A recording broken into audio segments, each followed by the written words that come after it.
आता येणार आहे आणि त्र्यंबकेश्वरला लाखो भाविक किंवा हजारो भाविक येणार याची आधी कल्पना नाही. कुठलं प्रशासन याने आणून ठेवलं आहे, कुठले राज्यकर्ते आहेत. देवेंद्र फडणवीस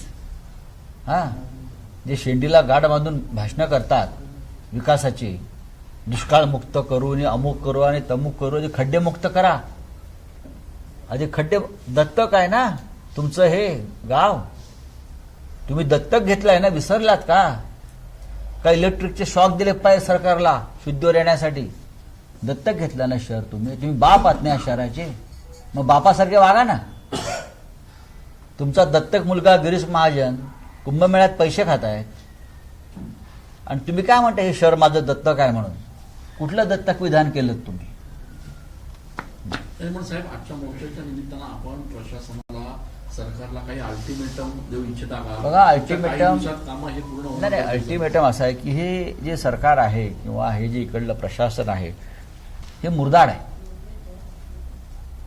निर्दय आहे. वारंवार अहो त्यांना दिसत नाही का?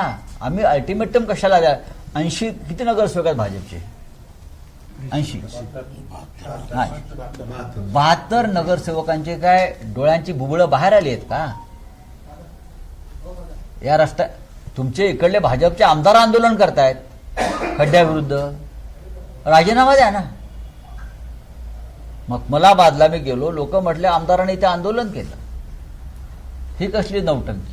त्यांच्याच नगरसेवकांना बोलू दिलं जात नाही. जे नगरसेवक बोलतायत त्यांच्यावरती गुन्हे दाखल केले जात आहे भाजपच्याच. नगरसेवक, मला जनतेने सांगितलं, आम्ही जेव्हा तक्रारी करतो खड्ड्यांच्या तेव्हा महापालिकेचे अधिकारी आम्हाला धमक्या देतात. म्हणजे काय धमक्या देतात?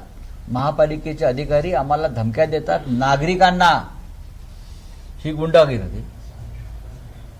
मी म्हणालोय अधिकाऱ्यांची फक्त मला नावं कळवा, त्यांना गुंडगिरी काय आहे मी दाखवतो, खरी गुंडगिरी काय असते हे मी त्यांना दाखवेन. अधिकाऱ्यांची नावं द्या फक्त, कोणी धमक्या दिल्या नागरिकांना. नाही त्यांना नाशिक सोडून पळायला लावलं तर बघा. ही कसली मस्ती, कसला माज आला या लोकांना.